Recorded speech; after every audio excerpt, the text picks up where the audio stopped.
우리는 숨가쁘게 변하는 이 시대를 살아가고 있습니다. 인공지능이 인간의 영역을 침범하고 물질 문명의 극대화가 인간 정신의 피폐를 가져오는 시기에 살고 있다는 것입니다. 이 복잡하고 불안정한 세상 속에서 우리는 종종 내가 왜 이렇게 살아야 하는가라는 근원적인 질문과 마주합니다. 그리스도인으로서 우리는 이 세상의 가치관과 충돌하며 고난과 희생을 감수합니다. 때로 믿지 않는 사람들로부터 왜 그렇게 손해보며 사느냐, 좀 더 즐기고 편하게 살라라는 유혹 섞인 권면을 듣기도 합니다. 우리가 신앙인으로서 이 좁은 길을 걷고 세상의 유혹을 뿌리치며 의를 위해 기꺼이 손해를 감수하는 이유가 무엇입니까? 그 모든 고난과 절제 끝에 만일 아무것도 남지 않는다면, 죽음 이후에 영원한 소망이 없다면 우리의 모든 수고는 헛된 몸부림이 되고 말 것입니다.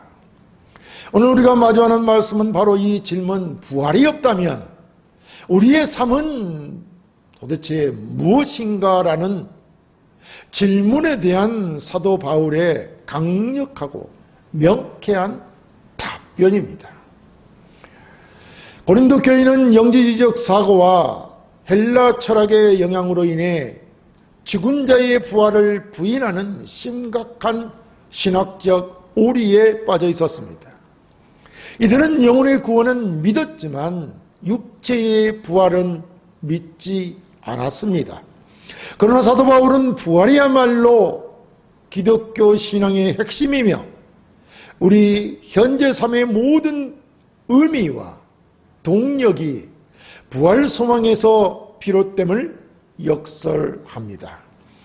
부활이 없다면 우리가 기꺼이 감수하는 모든 위험과 고난은 무의미하며 남은 것은 오직 내일 죽을 터이니 먹고 마시자라는 허무주의적인 애침뿐이라는 것입니다. 이 말씀 앞에서 우리는 우리의 믿음이 단지 현세적인 축복을 구하는 기복신앙이 아니라 영원한 나라의 소망에 뿌리를 둔 생명의 신앙임을 다시 한번 확증하고 부활의 확신 가운데 깨어 의를 행하라는 준엄한 명령을 받게 됩니다. 함께 말씀을 살펴보면서 은혜를 나누기 원합니다. 첫째, 소망이 없다면 우리의 수고는 헛되게 됩니다. 본문 29, 30절에 만일 죽은 자들이 도무지 다시 살아나지 못하면 죽은 자들을 위하여 세례를 받는 자들이 무엇을 하겠느냐? 어찌하여 그들을 위하여 세례를 받느냐? 또 어찌하여 우리가 언제나 이 염을 무릅쓰리요? 라고 하였습니다. 부활을 부인하는 것은 곧 우리의 신앙적 행위 전체를 무미하게 만드는 행위임을 바울은 논리적으로 지적하고 있는 것입니다. 그리고 이 행위는 개혁주의 교리에 입각하여 볼 때 사도 바울이 그 행위를 긍정하거나 장려하는 것으로 해석될 수 없습니다. 개혁주의는 오직 믿음으로 받는 세례만이 유효하다고 가르치며 죽은 자를 위한 대리 세례는 성경적 근거가 없는 비성경적인 행위입니다. 당시 고린도 교회 주변에는 이단적 종파들이 이미 죽은 교인을 위해 산자가 세례를 받는 의식을 행했을 가능성이 농후합니다. 사도 바울은 그 행위 자체를 정당화하는 것이 아니라 너희들 중 일부가 행하는 죽은 자의 미래의 유익을 염두에 둔 이 행위조차도 만일 부활이 없다면 아무 의미가 없지 않느냐라고 질문함으로써 부활의 필연성을 역설하는 반증법을 사용하고 있는 것입니다. 즉 고린도 교인들이 부활을 부인하면서도 부활을 전제하는 듯한 모순된 행동을 하고 있음을 지적한 것입니다. 이어서 바울은 자신의 삶을 돌보면서 또 어찌하여 우리가 언제나 위험을 무릅쓰리요 라고 했습니다.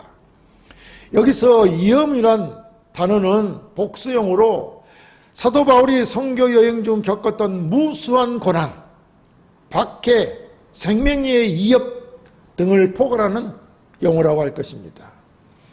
사도 바울은 복음 전파를 위해 날마다 감옥에 갇히고 매맞고 굶주리고 심지어 강도의 위험과 바다의 위험까지 감수했습니다. 이러한 극심한 자기 희생과 고난의 삶을 살아가는 유일한 이유, 그 이유는 이 땅의 삶이 전부가 아니며 주님 다시 오실 때 부활의 영광에 참여하리라는 확신 때문입니다. 만일 부활이 없다면 우리의 삶은 정말로 헛될 것입니다. 우리는 새벽을 깨우며 기도할 필요도 없고 세상의 불의를 거슬러 의를 행하며 손해볼 필요도 없습니다. 우리는 인간의 전적 타락과 죄의 심각성을 인정하지만 동시에 그리스도의 십자가와 부활을 통한 전적인 구원을 확신합니다. 우리의 모든 수고는 멸망할 육신을 위한 것이 아니라 영원히 살게 될 부활의 몸과 영광스러운 천국을 위한 투자이어야 합니다. 만일 부활이 없다면 우리가 세상의 조롱과 핍박 속에서 그리스도의 증인으로 살아가는 모든 행위는 헛된 수고에 불과할 것입니다. 이 질문 앞에서 우리는 우리의 삶의 방향을 다시 점검해야 합니다. 이러한 부활신앙의 확신은 구약의 인물들에게서도 찾아볼 수 있습니다. 다니엘과 그의 세 친구들은 왕의 금령에도 불구하고 하나님께 기도하고 우상에게 절하지 않았습니다. 그들이 불물불 속에 던져지고 사자굴에 들어가는 위험을 무릅쓴 이유는 도대체 무엇이었습니까? 그들은 단지 이 땅에서 살아남기 위함이 아니었다는 것입니다. 히브리서 기자는 그들이 더 좋은 부활을 얻고자 하여 심한 고문을 받되 구차히 풀려나기를 원하지 아니하였으며 라고 히브리서 기자는 말하고 있습니다. 그들의 용기는 부활이라는 영원한 보상에 대한 확신에서 비롯된 것이라는 말입니다. 오늘날의 성도들은 종종 위험 대신 불이익을 무릅씁니다. 직장이나 사회생활에서 불이한 요구를 거절할 때 때로는 승진에서 밀리고 손해를 감수해야 합니다. 부활의 소망이 없는 사람들은 당장의 이익과 현세적인 안락을 위해 타협하지만 부활신앙을 가진 우리는 세상의 모든 위협과 불이익을 기꺼이 감수할 수 있습니다. 우리는 이 세상에서 그리스도인으로서의 정체성을 포기하고 세상과 타협하며 얻는 안락함이 얼마나 헛된 것인지를 깨달아야 합니다. 우리의 모든 헌신과 봉사, 순결한 삶을 위한 투정은 부활의 영광을 확신하기 때문에 가능한 것이죠. 소망 없는 삶은 절망적인 수고로 이어지지만 부활의 소망이 있는 삶은 영원한 영광을 향한 기쁨의 경주가 되는 것입니다. 둘째, 날마다 죽는 삶은 부활신앙의 증거입니다. 본문 31, 32절에 형제들아 내가 그리스도 예수 우리 주 안에서 가진 바 너희에 대한 나의 자랑을 두고 단언하노니 나는 날마다 죽노라. 내가 사람의 방법으로 에베소에서 맹수와 더불어 싸웠다면 내가 무슨 유익이 있으리요? 죽은 자가 다시 살아나지 못한다면 내일 죽을 터이니 먹고 마시자 하리라 라고 하였습니다.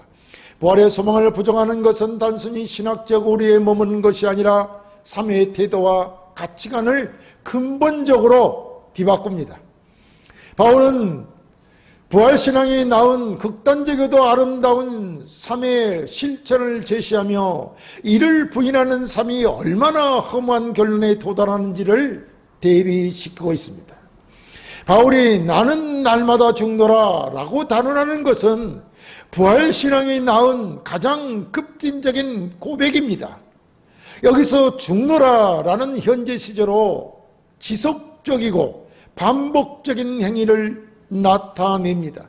이는 단지 고난을 겪는다는 수동적인 의미가 아니라 그리스도 안에서 자아를 부인하고 십자가를 지는 능동적이고 자발적인 영적 투쟁을 의미합니다. 그래서 이는 그리스도의 십자가에 자신을 못 박는 행위이며 성령의 능력으로 죄와 세상의 유혹에 대해 단호하게 아니오라고 말하는 거룩한 결단입니다. 당시 바울이 저런 날마다 죽음을 감수하며 살았던 이유는 그가 그리스도의 고난에 동참하고 그 부활의 능력에 참여하고자 했기 때문입니다. 그래서 바울은 에베소에서 맹수와 더불어 싸웠다면 이러한 말씀은 문자 그대로 에베소의 검투장에서 짐승과 싸웠다는 의미일 수도 있지만 당시 에베소에서 그를 대적했던 극렬한 반대자들과의 치열한 영적 전투나 극심한 박해를 의의적으로 표현한 것으로 보는 것이 우리의 해석입니다. 즉 바울은 그리스도를 전파하기 위해 자신의 생명을 내놓아야 할 만큼 위험한 환경에 매일 처했음을 강조하는 것입니다. 이러한 희생적인 삶은 곧 부활신앙이 없는 이들의 삶과 극명하게 대비시키고 있다고 할 것입니다.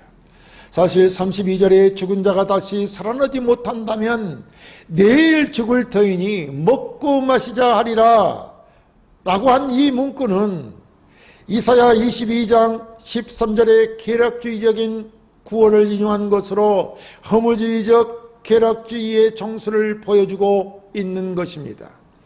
인간의 삶이 육신의 죽음으로 끝난다면 오늘의 고난과 희생은 무의미합니다. 그런 게 아니겠습니까? 따라서 남은 생을 최대한 육체적인 쾌락과 만족을 추구하는 데 쏟아붓는 것이 가장 합리적인 선택이 되는 것입니다.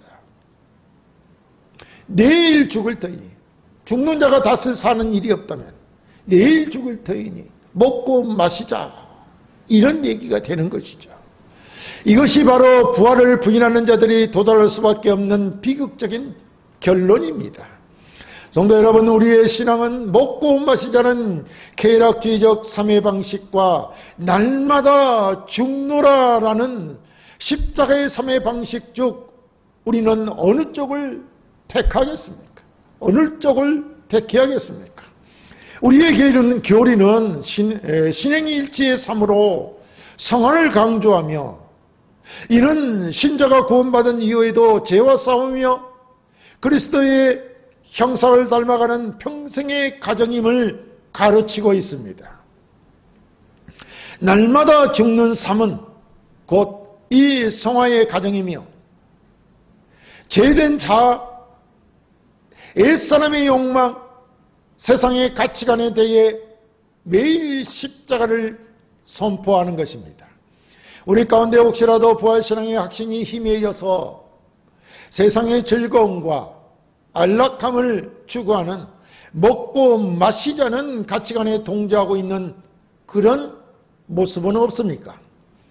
우리의 시간, 재정, 에너지를 오직 현세적인 성공과 육체의 만족을 이에 쓰고 있다면 우리는 부활을 부인하는 고린도 교인들의 오류에 빠지게 될 것입니다.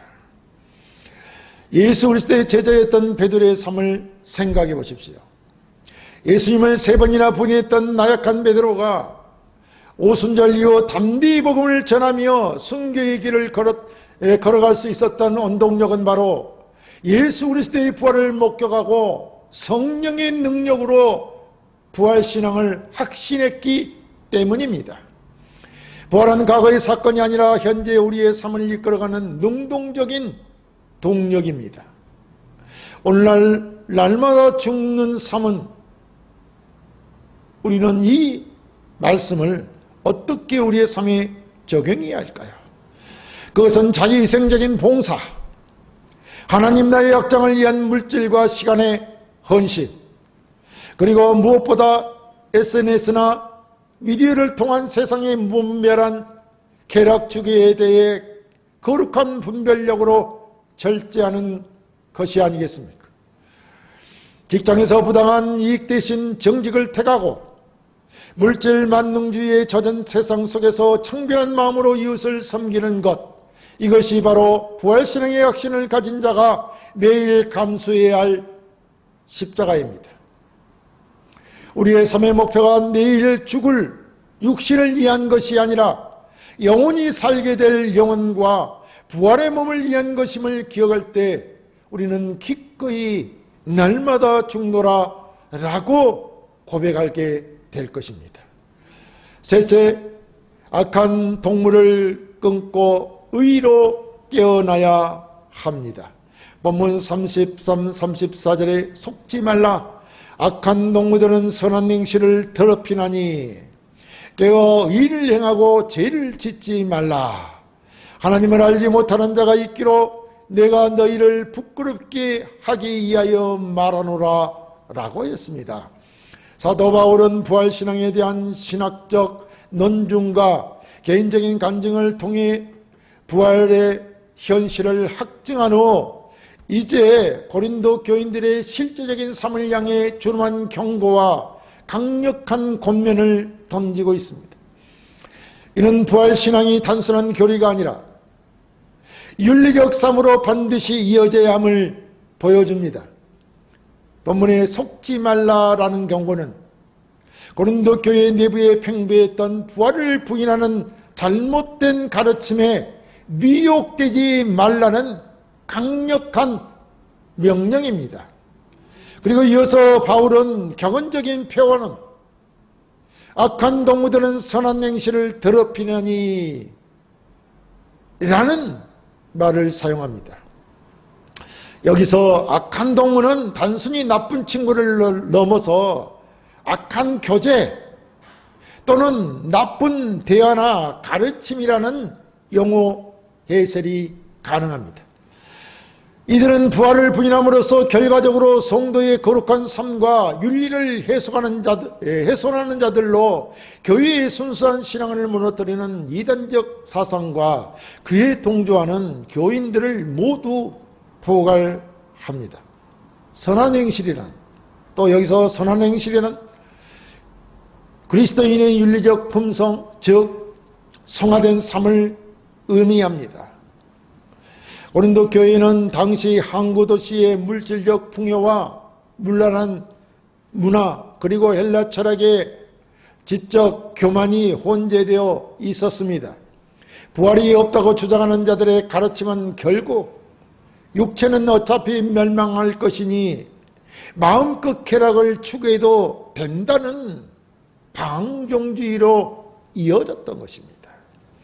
우리의 교리는 칭의와 성화를 분리할 수 없음을 가르치고 있습니다. 이 말은 한마디로 신행일치의 삶을 말하는 것입니다. 참된 믿음은 반드시 거룩한 삶의 열매로 나타나야 한다는 것입니다. 그러므로 바울은 부활을 부인하는 악한 교제를 끊지 않으면 그 잘못된 사상이 결국 성도의 선한 행실을 더럽히고 교회 전체의 도덕적 타락을 초래할 것임을 경고하고 있는 것입니다. 이러한 경고는 깨어 의를 행하고 죄를 짓지 말라는 것입니다. 여기서 깨어는 단순히 잠에서 깨어나는 것을 넘어 술에서 깨어나다 정신을 똑바로 차리다라는 강한 의미를 담고 있습니다. 고린도 교인들은 부활신앙에 대한 무지나 오해로 인해 영적으로 술 취한 상태와 같았으며 바울은 그들에게 긴급히 정신을 차리고 영적 각성 상태에 들어갈 것을 촉구했던 것입니다.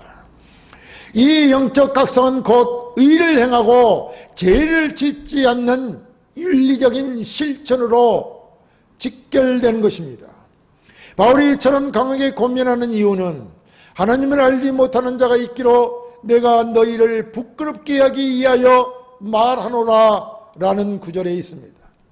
교회 내의 부활을 부인하며 방종하는 삶을 사는 자들은 사실상 하나님을 알지 못하는 이방인과 다름없는 상태이며, 이러한 모습은 그리스도의 몸된 교회의 명예를 실추시키는 부끄러운 일이라는 것입니다.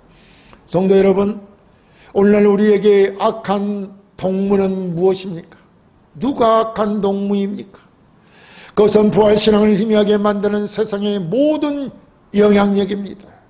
부활신앙을 희미하게 만드는, 부활신앙을 믿지 못하게 만드는 모든 이 세상의 영향력이 악한 동무라는 것입니다.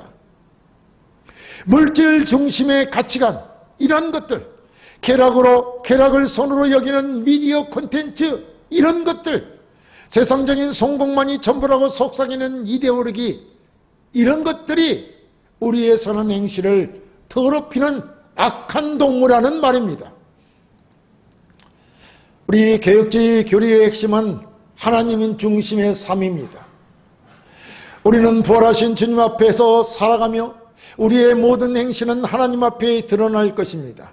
바울의 명령처럼 우리는 영적으로 깨어 있어야 합니다. 의를 행한다는 것은 하나님의 공의를 따라 살고 예수 그리스도의 의를 옷 입는 자로서 그에 합당한 열매를 맺는 것입니다. 죄를 짓지 않는다는 것은 성령의 능력으로 죄의 유혹을 단호하게 거절하고 죄와 싸우는 지속적인 투쟁을 말하는 것입니다. 노아는 당대의 모든 사람들이 방탕한 삶을 살며 육체의 욕망에 따라 먹고 마시던 때 홀로 의에 깨어 방주를 지었습니다. 노아가 방주를 지은 행위는 단지 하나의 건설 작업이 아니라 다가올 심판과 구원에 대한 부활신앙적 확신에 기초한 의를 행하는 행위였던 것입니다. 세상은 그를 미련하다고 비웃었지만 그는 결국 구원의 방주에 들어갔습니다. 우리는 이 시대의 악한 동무, 즉 인터넷과 미디어 그리고 방종을 부추기는 문화로부터 단호히 거리를 두어야 합니다. 영적으로 깨어 있으려면 우리는 끊임없이 말씀과 기도에 집중해야 합니다. 의를 행한다는 것은 단순히 착하게 사는 것을 넘어 불의한 세상 속에서 악자의 편에 서고 진리를 수호하며 그리스도의 사랑을 구체적인 행동으로 실천하는 것입니다. 부활을 믿는다는 것은 오늘 우리가 행하는 모든 의로운 수고와 희생이 결코 헛되지 않으며 영원한 나라에서 빛과 영광으로 보상받을 것임을 확신하는 것입니다. 그러므로 우리는 다시 한번 각성하여 술 취하지 말고 성령의 충만을 받아 의를 행하고 죄를 짓지 않는 거룩한 싸움에서 승리해 가야 할 것입니다. 사랑하는 성도 여러분, 오늘 우리는 사도 바울의 강력한 부활신앙의 선포를 들었습니다. 부활이 없다면 우리의 삶은 내일 죽을 터이니 먹고 마시자 라고 하는 허무적인 절기로 끝날 수밖에 없는 것입니다. 그러나 우리는 부활하신 예수 그리스도를 믿고 우리 또한 그 부활의 영광에 참여할 것을 확신합니다. 우리의 모든 헌신과 고난은 그러기 때문에, 부활할 것이기 때문에 헛되지 않는 것입니다. 날마다 자신을 부인하며 십자가를 지는 날마다 죽는 삶이 바로 영원한 생명에 대한 가장 확신한 증거입니다. 이제 이 부활의 확신을 가지고 다시 한번 우리를 돌아봐야 할 것입니다. 우리의 영혼이 세상의 쾌락에 취해 영적으로 잠들어 있지는 않습니까? 우리의 교제가 우리의 선한 행실을 더럽히고 있지는 않습니까? 부활의 주님은 우리에게 영적 각성을 요구합니다. 이 시간 부활의 소망을 확고히 붙잡고 날마다 죄에 대해서는 죽고 하나님에 대해서는 산자가 되어 부활의 증인으로 깨어 의를 행하는 복된 삶을 살아가시기를 주의 이름으로 간절히 축원합니다.